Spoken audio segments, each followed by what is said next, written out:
like Pelucranos, and that is 2 main deck copies of Mizium Skin. We saw one deck with Mizium Skin last week in Indianapolis, so this is not the first time. Certainly is not a conventional choice by any means, but certainly out of the deck by now against Esper Control. Yes, most likely. Well, there is Detention Sphere, there is Azorius That's Charm. true. Not 100%er, but I think in the post-board games, you want to be much more of a card advantage deck than just a straight aggro deck. And then that sort of, when you're building your deck that way, then things like Mizium Skin make less sense. Jeff also has a really interesting sideboard choice in Aetherize, which I saw him in a backup feature match earlier today used to get rid of 4 Zathrid Necromancer tokens against the Esper Humans deck. Yes. And so that's quite an interesting one. As we have the first non-land play of the game from Adam Stutt, and that will be a bear. It's a Tidebinder Mage. 2 blue in the mana symbol, which is the reason it's still in his deck, even though there are no targets, presumably in Jeff's deck. Jeff content to play Temple, Godless Shrine on his first 3 turns of the game. Adam did not have one of the 1-drop, 2-drop, 3-drop draws. He is going to get in for 2 damage. And turn 3, Mutavault, signaling that Nightveil Spectre not an option for the turn. Yep, and then these...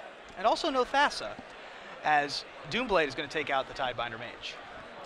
And in the post-board games, you know, it's very, very important for the mono blue list to be conscious of not overextending in Supreme Verdict, which is why you see their game plans sculpt around things like Jace and Biden and Thassa and Mutavault. So if Adam sideboarded, you know, the way that the blue players typically do here, he doesn't have a lot in terms of just the straight beatdowns looking at his deck. He's more about playing a slower, grindier card advantage game. Activating Mutavault pre-combat. Mutavault comes into the red zone. 3 mana for Hero's Downfall to take down the land. I think Adam is probably somewhat happy about seeing Hero's Downfall taking down a Mutavault, because it's not going to take down a Jace later or a Master of Waves. It depends what he has set up. The biggest issue is, you know, you would prefer to trade Hero's Downfall for your creatures that are in play to mitigate exactly how much impact Supreme Verdict makes against you. Every time they counter or remove one of your creatures, it's actually kind of a small victory because it means that your Thassa and your Master, or, well, Master's not a good example, but your Thassa, for example, or your Mutavaults are going to have a higher impact because those things naturally survive Supreme Verdict anyway. Just another land and another pass from Jeff, and then another Hero's Downfall once Adam decides to attack with his Frostburn Weird. Doesn't want to deal with the bluff game of chicken of trying to activate the Frostburn Weird, and instead just lets it die. And Cloudfin Raptor is the follow-up play. Not the strongest play on turn 4. No, and Adam is so far missing his, you know, key components in the matchup. He does have Pithing Needle in his hand to be able to take care of whichever Planeswalker Jeff happens to find first, I imagine. Adam does have a Master of Waves in his hand. But it's hard to imagine against, you know, Esper Control that this Master of Waves ends up, you know, sticking and just running away with the game. That's very rarely the case. So another Cloudfin Raptor before Master of Waves comes down. We're going to stack a bunch of triggers here. Both of them are going to grow very large because the elementals are 2/1s, as is the Master of Waves, so you're allowed to stack it in the correct order. 3 2/1 elementals and 2 2/3 Cloudfin Raptors and a Master in a Pear Tree are currently in play for the Mono Blue Devotion pilot, who attacks with 1 of his Cloudfin Raptors and passes the turn back to Jeff. And these are exactly the types of draws that are actually, I think, really hard for Mono Blue Devotion to beat because of your exposure to Supreme Verdict. Yeah, and there it is. 3-for-1ing Adam, being able to take out every creature on the battlefield. Adam sort of had to know that that was coming, but the early Heroes downfalls forced Adam's hand into overextending a little bit. He still needs to get some amount of pressure going or else he loses his Sphinx's Revelation. His hand kind of was what it was, but not where he wanted to be in the matchup. Adam draws his one of Nykthos, Shrine to Nyx. Still has that Pithing Needle. So I assume we're going to be casting the... Maybe he's preempting Elspeth right now? Yeah, that's probably a good bet. So Elspeth Sun's Champion is the card named with Pithing Needle, as a follow-up Master of Waves comes up after that. Pretty anemic right now. Just making 4 power for 4 mana.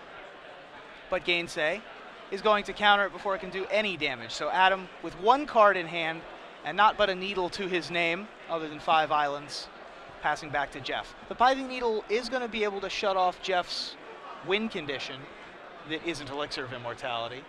That actually, yeah, he does run 1 copy, does Jeff, but 4 copies of Detention Sphere are going to be able to cancel that out pretty easily. Yeah, and Jeff has to be really happy with the pacing of this game right now.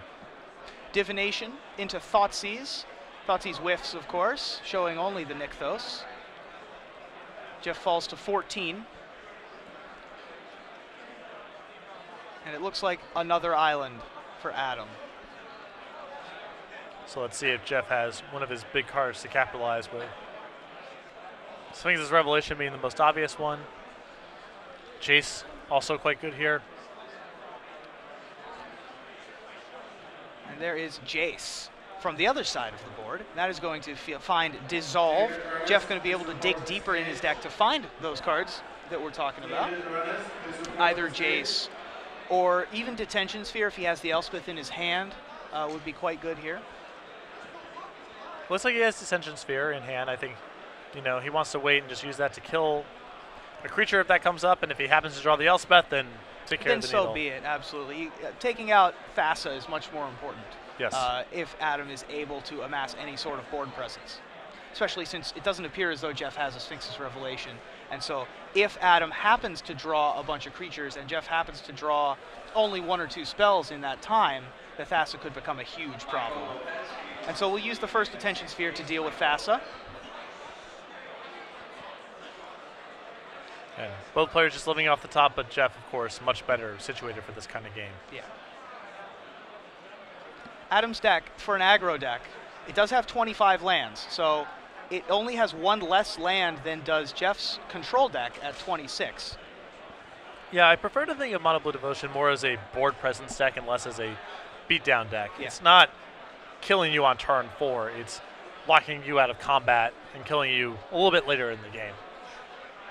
A little bit of draw-go action, which is exactly where Jeff wants to be living. Thoughtseize again is going to reveal a negate. And so negate is going to hit the bin. And Jeff just passes. So Adam finding a lot of lands on top of his deck. Not able to find a creature to be able to capitalize on Jeff not finding a Sphinx's Revelation or a Jace. Mm-hmm. But able to stay, somewhat at parity. A little bit of flood here. Jeff has more lands in play, but his deck is better equipped to use them. It definitely makes his best draws more powerful, too. Yes. As Frostburn Weird hits the board, that's going to represent a third of Jeff's life total every time it swings, should it be able to attack. I'm not that optimistic. Well, your optimism was, or your pessimism, I should say, was well-founded as Frostburn Weird gets sent to the sphere. I consider to think of myself as a realist. There you go. Yeah. That's a good description. Jeff's still waiting for some haymaker. It looks like Azorius Charm to draw a card here. Azorius Charm's fallen out of favor recently in Esper and Blue-White. Why do you think that is? Because if that's the case, it's because people are lunatics, basically. Really? I think it's just one of the best cards in the deck. And because it cantrips, the idea of cutting it is just insanity to me. Jace, Architect of Thought, again for Adam, and this time it resolves. And now the Fact or Fiction ability is going to turn up Land, Mizium Skin, and Bident of Thassa. We're going to separate it in the piles of legendary artifacts and non-legendary artifacts. If people are really cutting Azorius Charm from their Blue-White and Esper decks, it is because people outthink themselves sometimes. Yeah, Azorius Charm is a card that isn't nearly as high impact as it used to be in the much lower land count decks, because you were able to cycle it much more realistically for a spell. You could also flash it back with Snapcaster Mage, and there are a lot of other neat things that you can do. Give your Restoration Angels lifelink, for example. The Esper control decks are not nearly as able to take advantage of Azorius Charm. It is still quite powerful, though, as Bident of Thassa enters the battlefield as well. So, any future Thassa God of the Seas are going to be immediately active, in spite of that Cloudfin Raptor getting its last breath. And this is actually kind of dangerous territory for Jeff a little bit, since now every creature that Adam draws with any power or a Mutavault even is quite threatening with Bident in play. Yeah, Bident is, to me, when I first saw this deck happen, was one of the main reasons to play this deck, was because every card becomes a Shadow Mage Infiltrator.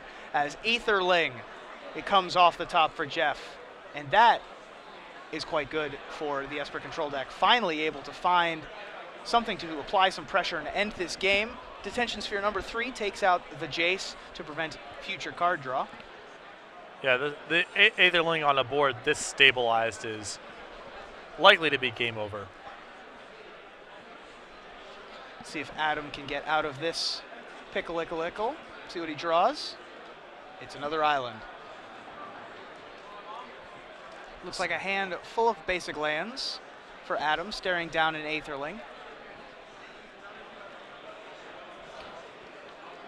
And now Aetherling locks out basically all of Adam's non-flyers from this spot. And here comes Aetherling in for 8. And with Adam at a neat and tidy 24, that is an exact 3-turn clock. Convenient. Very nice. Nice of them to set that up for us with the last breath to gain Adam the 4 life. And Aetherling's swing is matched by Judge's Familiar, which, while not looking terribly impressive, with the Bident in play, is still representing card draw. Yeah, the problem is just, can you do anything about this Aetherling in time?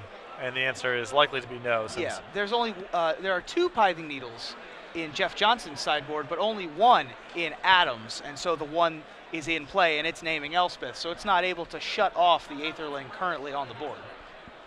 Adam falls to 8. He has 1 turn to find a mythical out. And seeing none, decides to give it up. Yep, picks up all of his islands, and we're going to get ready for a game 3. So Jeff Johnson is able to even it up. His Esper control deck lost the first game to Adam Stutt's Mono Blue Devotion, but able to pull it even in game 2, and we're going to head to a rubber match. Yeah. Adam needs more stuff that draws cards and fewer little dorky creatures. Right.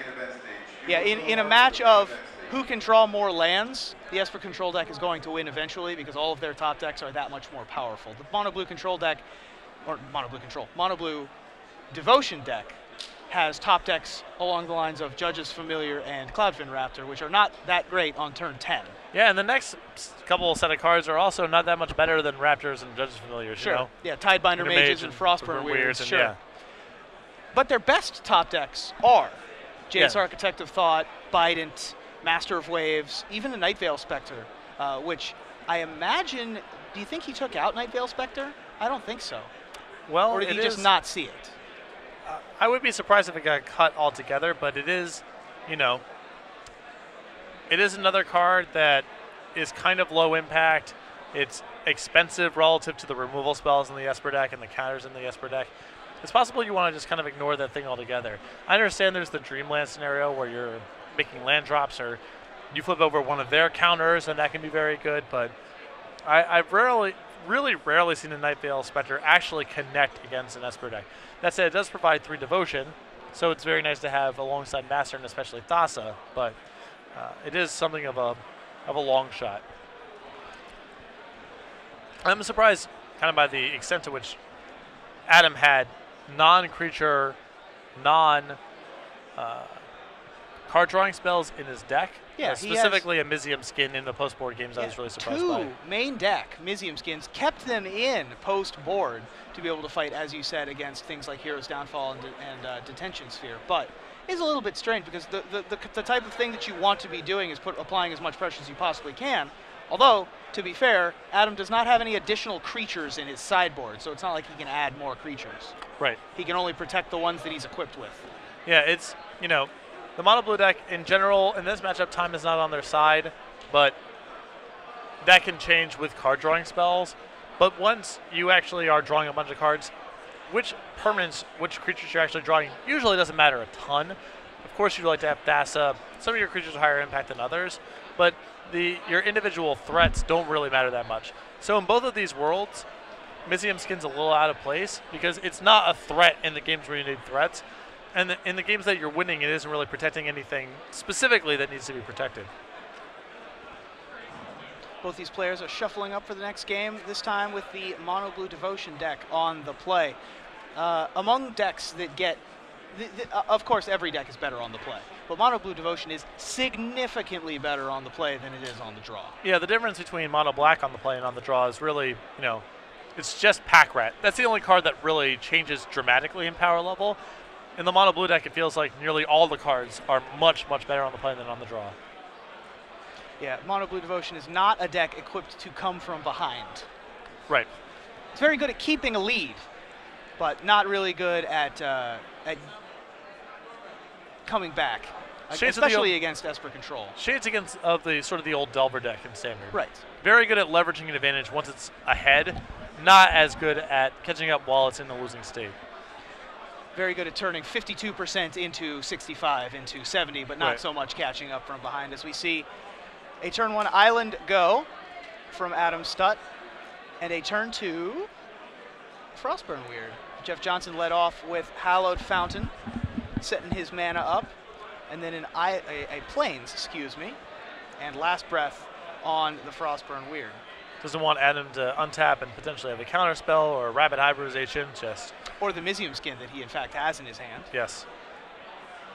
Did you consider the skin? I did not. Although, Jeff probably, he saw it after sideboard, so he certainly knows it exists. As we see Thassa, God of the Sea, on turn 3, is going to be sent to the Sphere.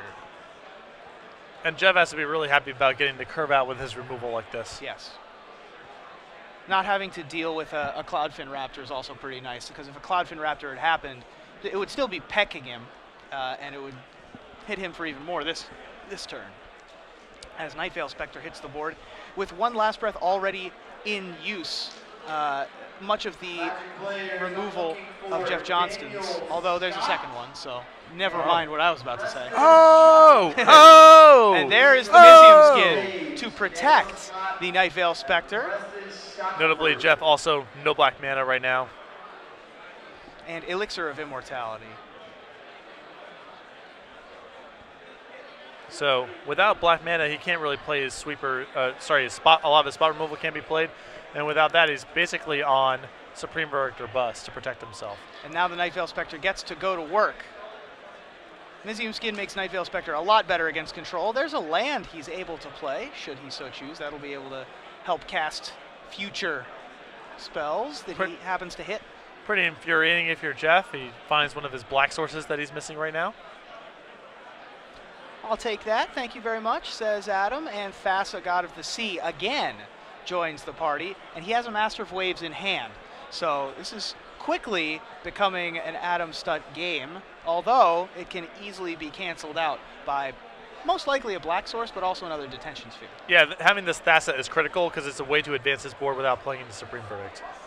And there is Supreme Verdict to be able to take care of the Devotion that was going to make Thassa much better.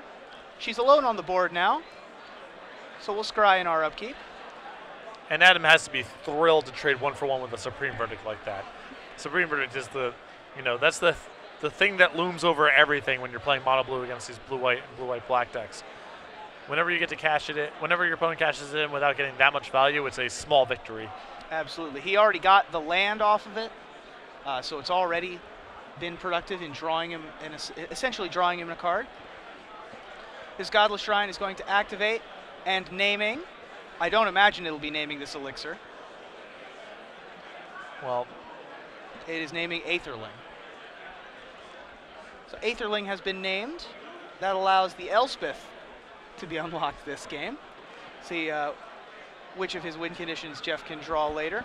As an untapped Watery Grave enters the battlefield, and another Detention Sphere is going to get Gainsayed, and in response to Gainsay, Another gainsay. So, after all those blue spells are countered, Detention Sphere, once again, taking out Thassa. And that's a big turn there for Jeff, not only finding black mana, but getting Thassa off the table. Thassa spends a lot of time in the Detention Sphere. Yes.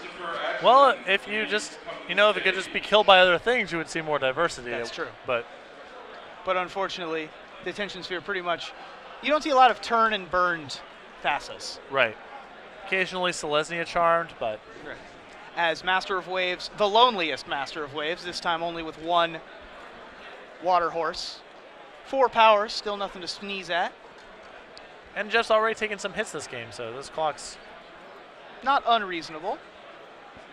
Just the horse coming in, playing around Azorius Charm.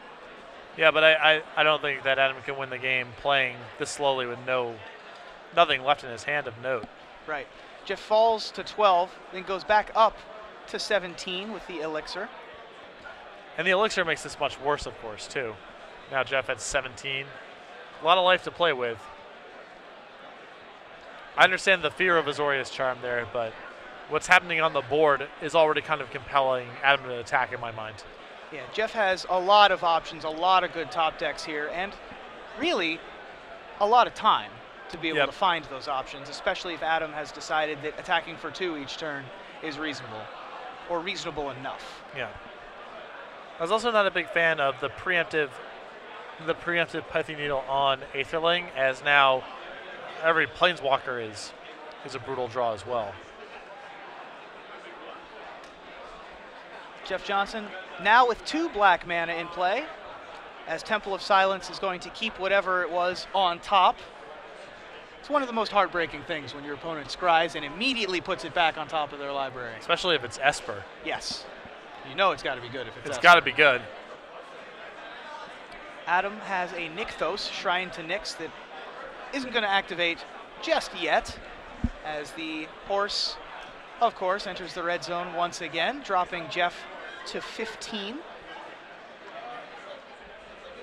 Adam again says go. What did we find? Flooding out yet again. If we snap kept it on top and then immediately said go, what do you think this spell is? I would believe that it is either Sphinx's Revelation or Supreme Verdict.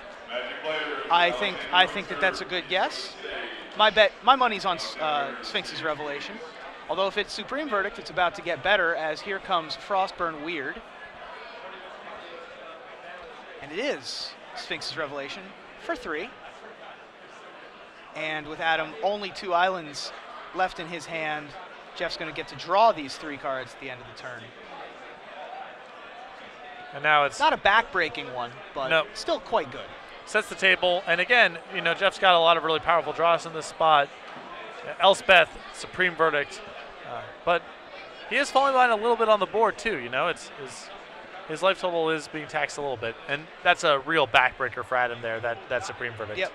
Adam has no pressure anywhere in sight, none in hand, none in play. Any on the top of his library? Looks like another lonely Master of Waves is what it looked like to me. I'm sure we'll find out momentarily, as Adam can't really sandbag spells. Oh. Right. Nope, just a Cloudfin Raptor. Womp, womp, womp. Yep, the 0-1 not really going to get it done here, as Jeff is going to quickly wrench control of this game. Yeah, I think in the games where you don't find your copies of Bident or Jace or anything, your card advantage tools that give you the ability to power through Supreme Verdict, I think this is a real uphill battle. He drew a couple Thassas that got dealt with Detention Sphere, but Jeff now in the enviable position of choosing which of the abilities he most wants to use, decides to use the Factor Fiction ability, and flips up 3 pretty good ones. Although the Thoughtseize is not particularly relevant at this point.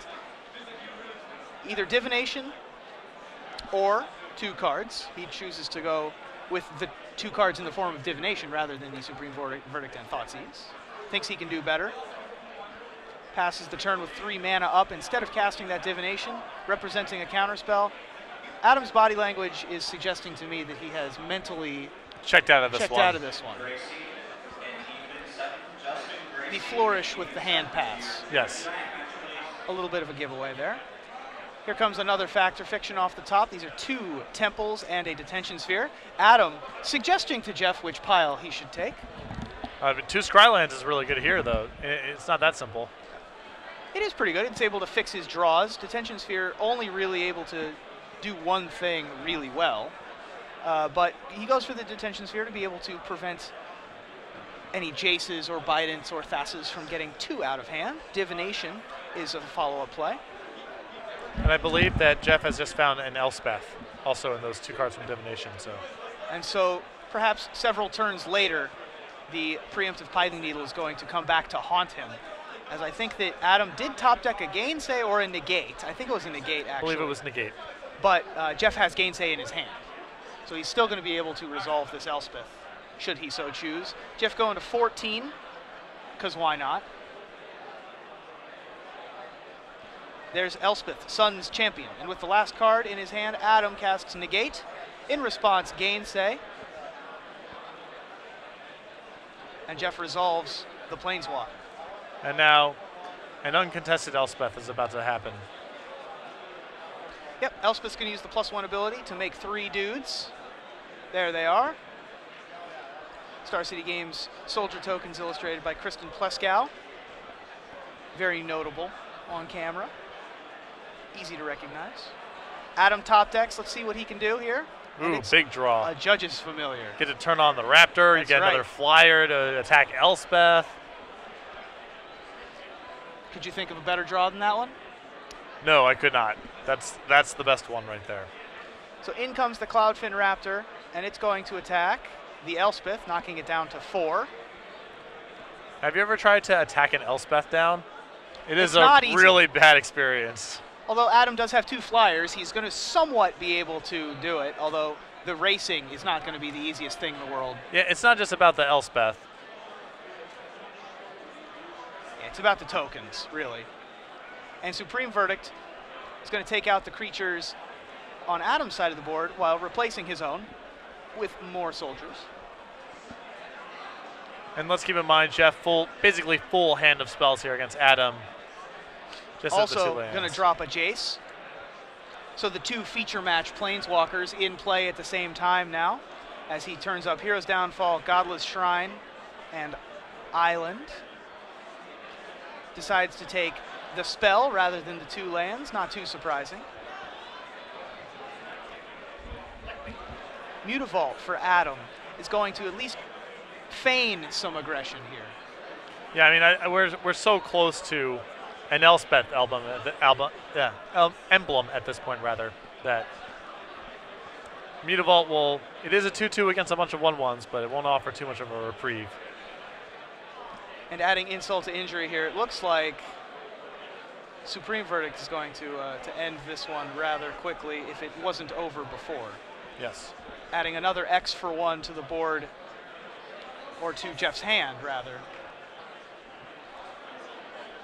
when he already has the Elspeth in play. 3 soldiers enter the red zone. Mutavault attempts to block. Hero's Downfall takes down the Mutavault, and 3 damage starts the low win, the road to victory. We're now T-minus 2 turns from Elspeth getting the emblem. Yep, and a 9/3/3 flyers should put the game away Yes. a little quickly as soon as that happens. Although, you know, Cyclonic Rift could still be in Adam's deck, so Jeff probably isn't going to want to do that. Aetherling comes down. That Aetherling is only a 4/5, doesn't have any abilities right now. Not a very good deal with that Pithing Needle in play, but Adam draws a Negate. But a 4/5 is going to be good enough to just Sure. keep the pressure on. He's going to be able to not have to ultimate the Elspeth to get him in 2 turns. Detention Sphere is going to take out the Pithing Needle, and that's going to be the game. So, Jeff Johnson is going to win this one 2-1 against Adam Stutt's mono blue Devotion deck. He's going to move to 7-1. Adam Stutt still in contention for top 16 action, but not going to be able to make top 8 today. This